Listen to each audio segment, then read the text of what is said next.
नमस्कार प्यारे विद्यार्थियों, मैं बजरंगलाल गाडगिल एक बार फिर आपका ऑनलाइन क्लास में स्वागत करता हूं।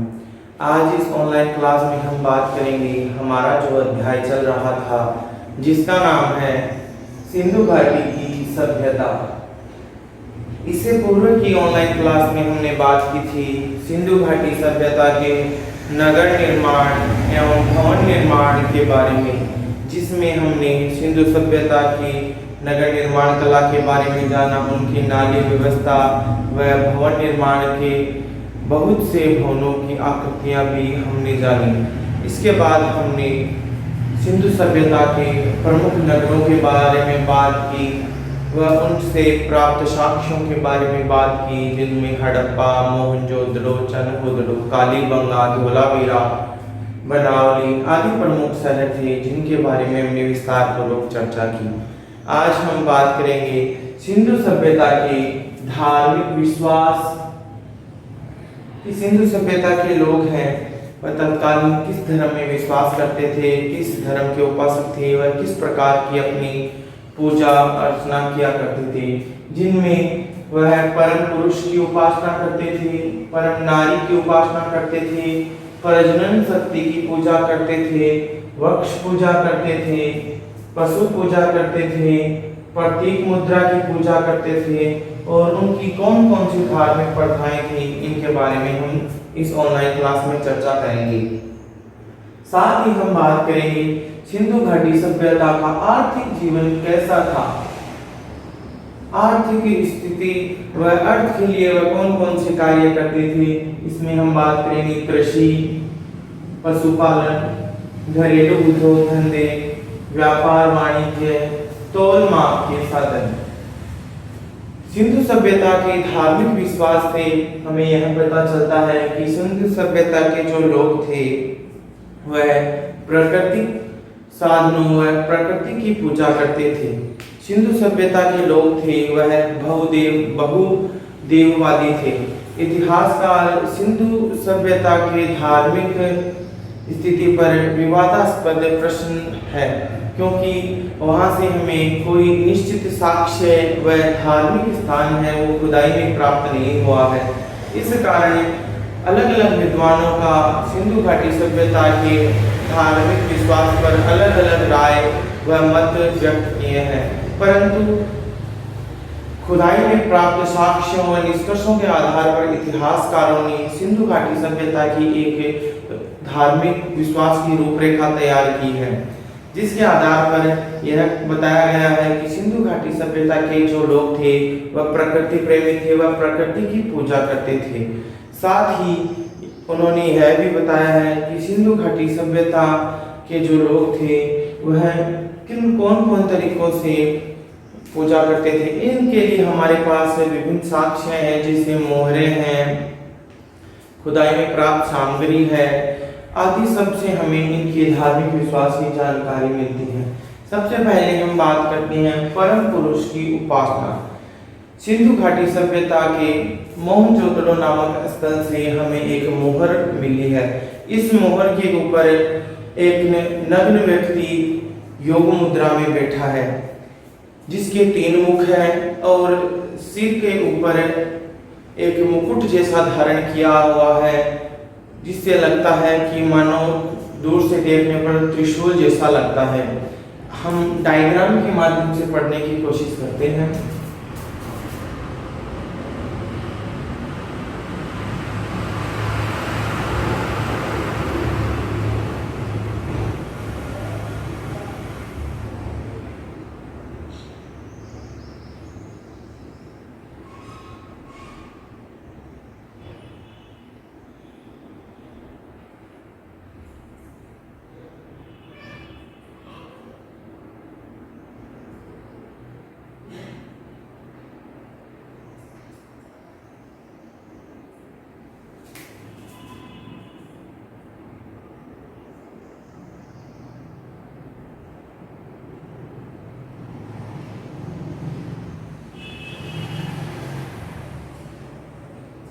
जैसे कि योग मुद्रा में एक मुहर मिली है जिसके ऊपर शिरासन है, साथ ही दोनों तरफ इस प्रकार से मुड़ा हुआ एक मुकुट जैसा धारण किया है।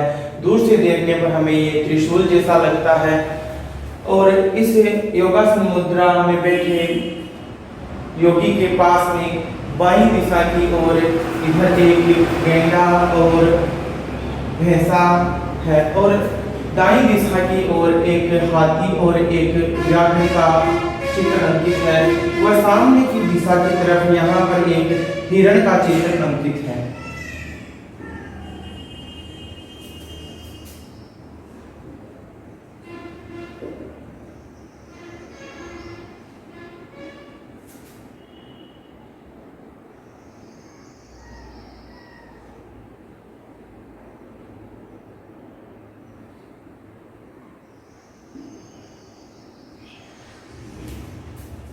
और इसके 3 मुख हैं।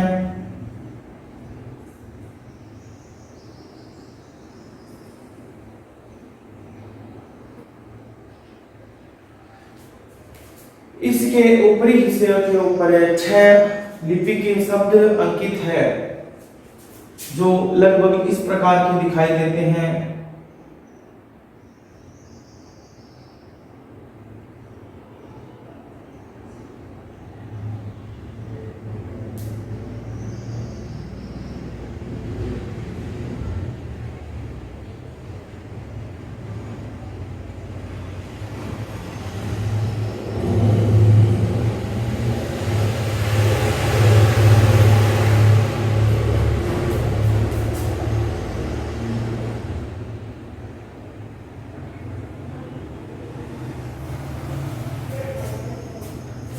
इतिहासकार है जो इस लिपि को पढ़ने में अभी अक्षम है, इस लिपि को पढ़ नहीं पाए हैं। अगर इस लिपि को पढ़ लेते तो हमें निश्चित ही रूप में पता चल जाता कि मुहर पर जो योग मुद्रा में बैठा पुरुष है वह कौन है और किस प्रकार इससे इसका संबंध है। इन मान्यताओं के आधार पर इतिहासकारों ने अपना मत व्यक्त किया है कि जो योग मुद्रा में बैठा पुरुष है वह आद्य शिव है। मार्शल महोदय ने भी अपना समर्थन इस विचार में प्रस्तुत किया है। उनका मानना है शिव है, उसे त्र्यंबक, पाशुपति वह आदि नामों से जाना जाता है। अन्य इतिहासकारों ने भी इनकी बात का समर्थन किया है। साथ ही एक अन्य मुद्रा पर नग्न अवस्था में एक योगी है जो बैठा है, जिसके दाएं और बाएं तरफ नाग है एक एक और सामने की तरफ 2 नाग है। उसे भी इतिहासकारों ने आद्य शिव ही कहा है। एक और अन्य मोहर के ऊपर एक मुद्रा में है जिसके चबूतरे के ऊपर एक पुरुष लेटा हुआ है, वह उसके समीप है जो सांप लेटे हुए हैं। इस प्रकार से विभिन्न मुद्राएं हैं, मुहरें हैं जो हमें प्राप्त हुई है, जिनसे हम मान सकते हैं कि सिंधु घाटी सभ्यता के जो लोग हैं किसी देवता की पूजा न करते होंगे, इस बात के साक्ष्य नहीं है, परंतु इस बात के साक्ष्य जरूर है और किसी न किसी रूप में परम पुरुष को आधार मानकर पूजा किया करते होंगे।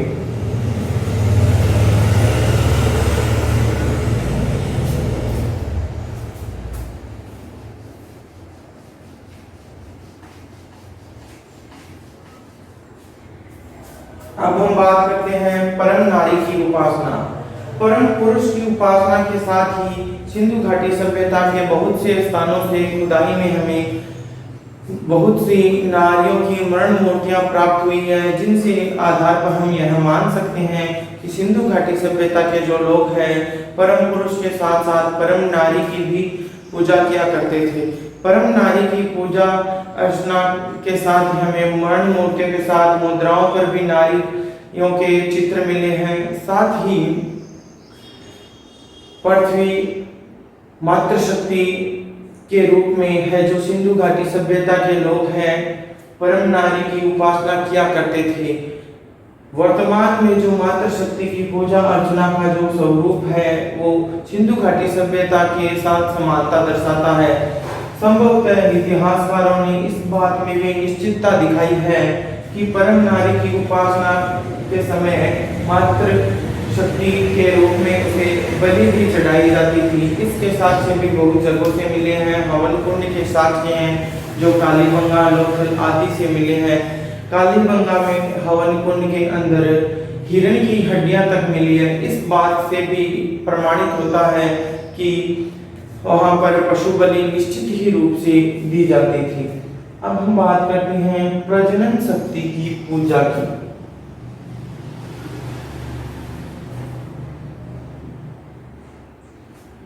प्रजनन शक्ति पूजा मातृ शक्ति में परम पुरुष व परम नारी की उपासना के साथ प्रजनन शक्ति की भी पूजा हुई है।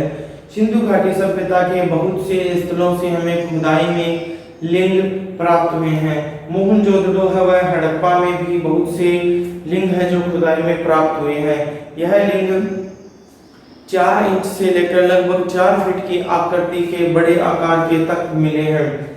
इस प्रकार से बहुत अधिक मात्रा में लिंग मिलने के कारण जो इतिहासकार हैं उन्होंने इस बात की सत्यता की ओर इशारा किया है कि तत्कालीन स्थिति में सिंधु घाटी सभ्यता के लोग हैं वो प्रजनन शक्ति की पूजा में विश्वास रखते हैं।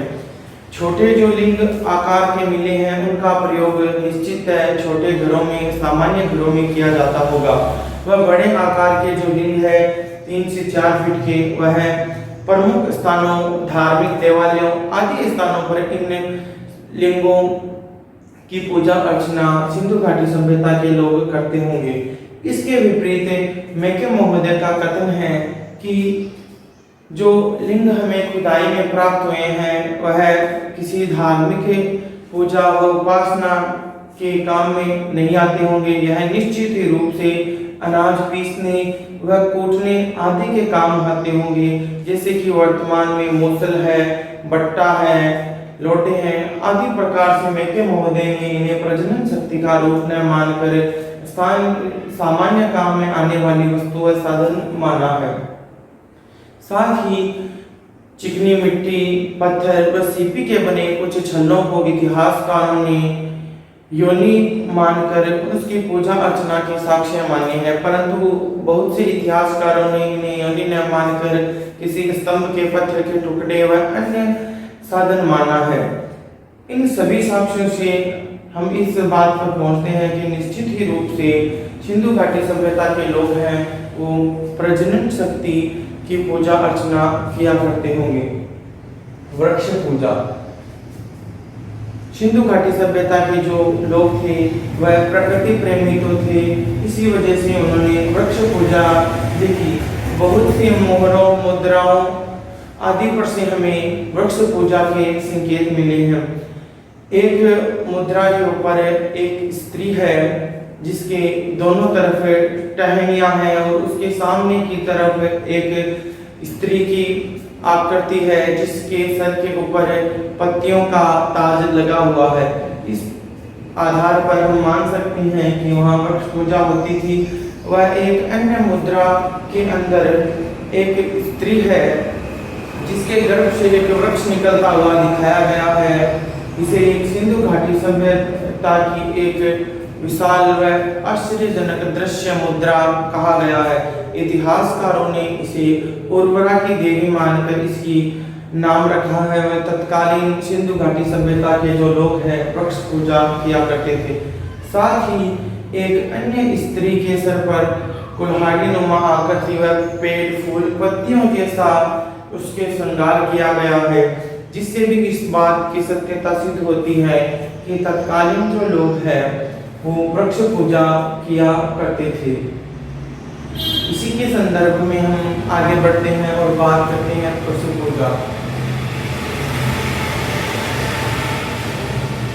बहुत सी मुद्राओं पर हमें पशु पूजा के भी साक्ष्य मिले हैं। जैसे कि हम बात करें मोहनजोदड़ो से हमें बैल की मुद्राओं के साक्ष्य मिले हैं तथा साथ ही बैल के खिलौने भी मिले हैं, जिससे इतिहासकार यह मानते हैं कि तत्कालीन सिंधु घाटी सभ्यता के जो लोग हैं शक्ति के रूप में बैल की पूजा अर्चना किया करते होंगे।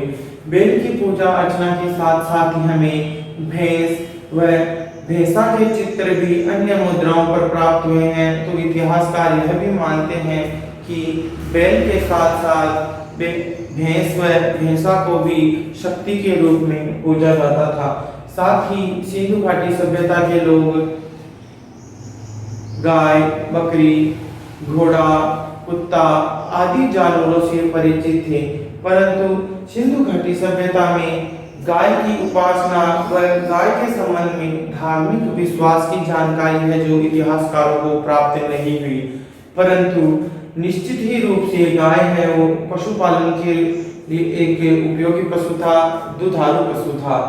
वह अन्य की बात करें तो इसके अंदर बकरी, खरगोश, हाथी आदि सब जानवरों के चित्र है वो भी हमें मुद्राओं पर मिले, जिससे हम मान सकते हैं कि तत्कालीन सिंधु घाटी सभ्यता के जो लोग हैं पशु पूजा किया करते थे। वह पशुओं को अपने आराध्य देव के वाहन व उनके साथी के रूप में उनकी पूजा किया करते थे।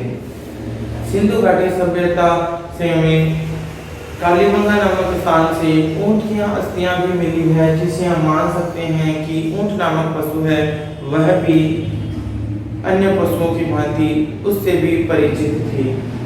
कुछ प्रतीक मुद्राओं के बारे में बात करते हैं। सिंधु घाटी सभ्यता से हमें कुछ प्रतीक मुद्राएं मिली हैं जिन पर सीढ़ी, स्तंभ व कुछ अन्य आकृतियां बनी हुई है, जिससे इतिहासकारों का यह मान्यता है कि तत्कालीन जो सिंधु घाटी सभ्यता का मानव था वह प्रतीक मुद्रा की उपासना भी किया करता था। इन प्रतीक मुद्राओं की उपासना के जरिए वह अपने आराध्य देव व अपने परम इष्ट की पूजा उपासना किया करता था। धार्मिक प्रथाएं। सिंधु घाटी सभ्यता से हमें धार्मिक स्थान है जो प्राप्त नहीं हुए खुदाई में, साथ ही कोई एक से साक्ष्य भी नहीं है, ऐसे साहित्य भी नहीं है जिससे यह प्रमाणित होता हो कि सिंधु घाटी सभ्यता में धार्मिक प्रथाएं थी, वह प्रचलन थी, वह कौन सा देवता है वो प्रमुख देवता के अंदर गिना जाता था, किस देवता को प्रमुख उपासक के रूप में माना जाता था। वह सिंधु घाटी सभ्यता से खुदाई में हमें कोई ऐसा स्थान प्राप्त नहीं था जिसे मंदिर या देवालय कहा जा सकता है। इसके कारण इस विषय में इतिहासकार मतभेद बना हुआ है। साथ ही मार्शल महोदय ने मरण मूर्तियां जो नारियों की मिली है वह नृत्य करती नारियां वो भी मिली है। इन्हें मंदिर की दास व देवदासियों के रूप में मार्शल महोदय ने प्रस्तुत किया है। इस प्रकार की धार्मिक प्रथाओं की जानकारी है जो सिंधु घाटी सभ्यता से इतिहासकारों ने इस रूपरेखा का निर्माण किया है। अब हम बात करते हैं सिंधु घाटी सभ्यता की आर्थिक जीवन की। सबसे पहले बात करते हैं कृषि की। सिंधु घाटी सभ्यता के लोग हैं जो कृषि से परिचित थे। सिंधु घाटी सभ्यता के स्थल कालीबंगा से हमें प्राचीनतम हल के साक्ष्य मिले हैं। वह सिंधु घाटी सभ्यता के स्थलों से हमें गेहूं, जौ, तिल आदि धान के साक्ष्य मिले हैं। साथ ही लोथल से हमें धान, चावल के साक्ष्य मिले हैं। सिंधु घाटी सभ्यता से हमें मोहनजोदड़ो नामक स्थल से सूती कपड़ा मिला है, जिससे हम यह निश्चित विश्वास लगा सकते हैं कि कपास की खेती है वह भी सिंधु घाटी सभ्यता के समय में होती थी। कृषि है जो सिंधु घाटी सभ्यता की मुख्य व्यवसाय में से एक था। तत्कालीन भौगोलिक स्थिति के अनुसार वहां उपजाऊ मिट्टी व पर्याप्त मात्रा में वर्षा होने के कारण कृषि है वो अच्छी पैदावार देती थी। वह अधिकतर सिंधु घाटी सभ्यता के जो लोग थे वह कृषि पर निर्भर थे। सिंधु घाटी सभ्यता के प्रमुख शहर व क्षेत्र थे वह नदियों के समीपस्थ थे। इस कारण भी वह खेती है वो अच्छी होती थी।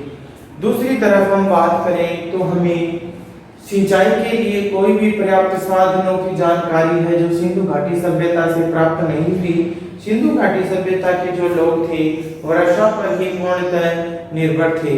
अगर हम बात करें तो तिल के जो साक्ष्य है, बढ़िया किस्म के जौ के साक्ष्य है वो हमें बनावली से मिले हैं। वह अन्य बहुत सी फसलों के बारे में हमें जानकारी मिली है। दक्षिण भारत से हमें रागी व कुल्थ की फसलों की जानकारियां मिली है। अब हम बात करते हैं पशुपालन के बारे में। कृषि के अतिरिक्त सिंधु घाटी सभ्यता के लोगों का प्रमुख आर्थिक जीवन चलाने का व्यवसाय का प्रमुख साधन था वह पशुपालन था। सिंधु घाटी सभ्यता के लोग गाय, बकरी, ऊंट, कुत्ता आदि सभी जानवरों को पालतू पशु के रूप में रखते थे। घोड़े के संबंध में इतिहासकार है जो एक मत नहीं है। कुछ विद्वानों के अनुसार है, उनका मानना है कि सिंधु घाटी सभ्यता के जो लोग थे वह घोड़े से परिचित थे, परंतु अधिकांश विद्वानों का मानना है कि घोड़े से सिंधु घाटी सभ्यता के जो लोग हैं परिचित नहीं थे। गाय के लिए धार्मिक विश्वास के साक्ष्य तो नहीं मिले, परंतु गाय है वो पालतू पशु के रूप में एक प्रमुख रूप में गिना जाता था। वह एक दुधारू पशु था जिससे दूध है जो पर्याप्त मात्रा में प्राप्त किया जाता था। दूध के लिए भैंस व भेड़ का भी पालन किया जाता था।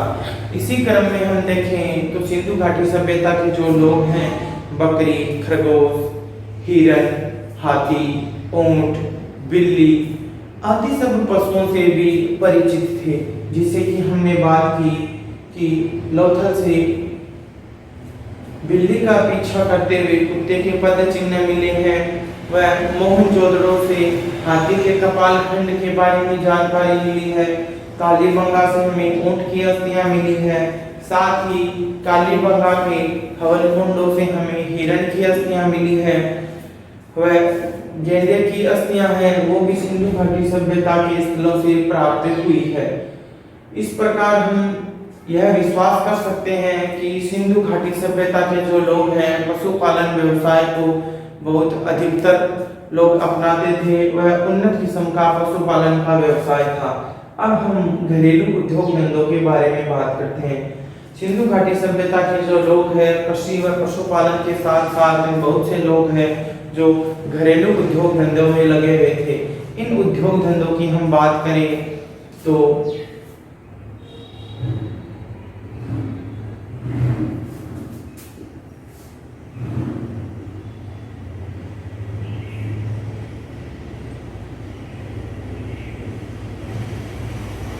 सूत व ऊन का बुनना, काटना, खिलौने बनाना, मणि मूर्तियां बनाना व पत्थर से कलात्मक वस्तुएं बनाना आदि छोटे लघु उद्योग धंधे थे।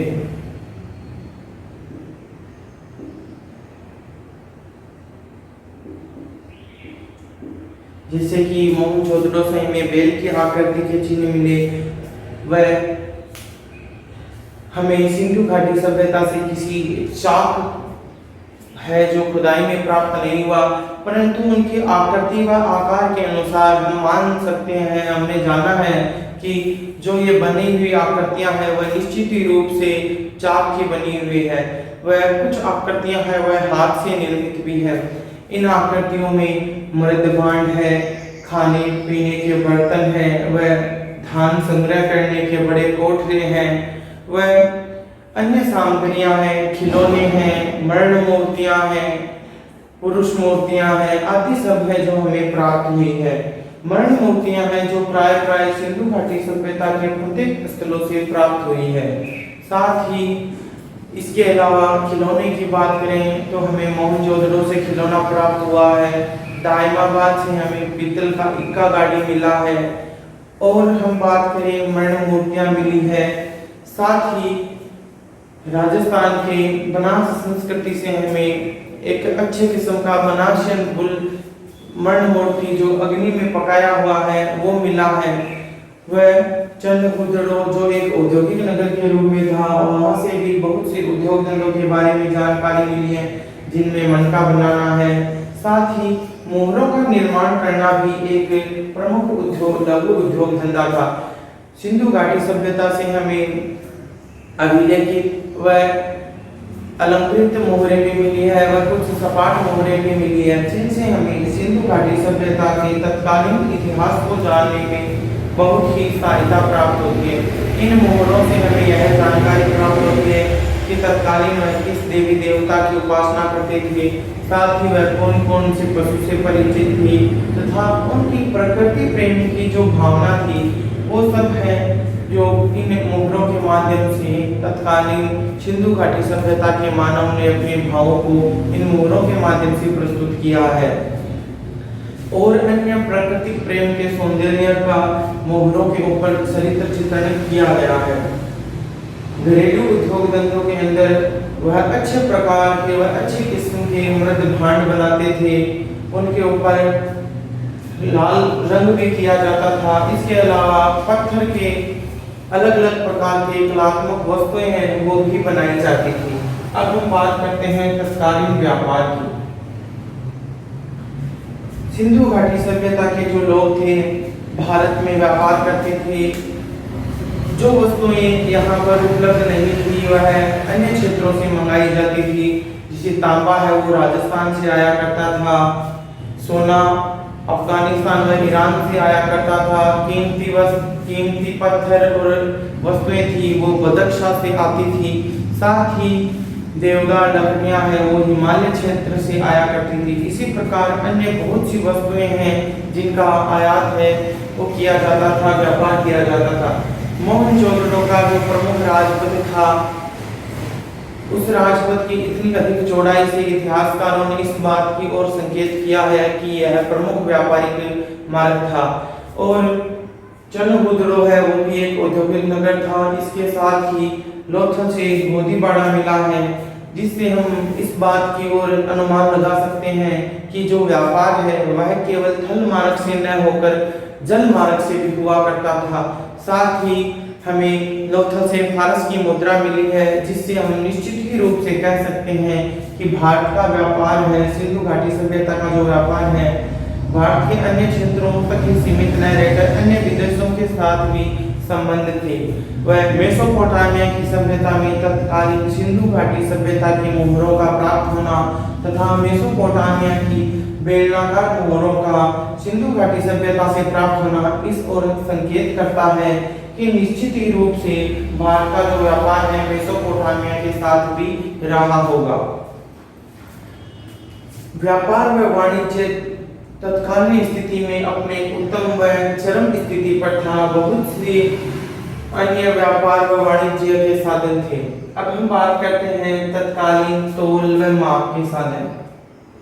प्राय सिंधु घाटी सभ्यता के सभी स्थलों से हमें तोल माप के बाट आदि सब प्राप्त हुए हैं। यह बाट माप है जो 16 के इकाई या 2 के इकाई क्रम में थे। ये बढ़ते गुणज में थे 2, 4, 8, 16, 32, 64 ये गुणज में थे, जिसे हम प्राचीन काल के आधा पाव, आधा सेर इस प्रकार से हम इनको बांट सकते हैं। तराजू का पलड़ा भी प्राप्त हुआ है। अन्य बहुत से माप तोल के जो साधन हैं सिंधु घाटी सभ्यता के लगभग प्रत्येक स्थल से प्राप्त हुए हैं।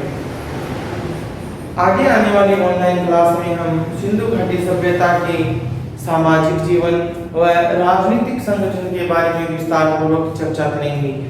सिंधु घाटी सभ्यता के धार्मिक विश्वास व आर्थिक जीवन को हमने इस ऑनलाइन क्लास में अच्छी तरीके से अध्ययन किया। सिंधु घाटी सभ्यता है वो भारतीय इतिहास में अपना एक महत्वपूर्ण स्थान रखती है। धन्यवाद प्यारे विद्यार्थियों।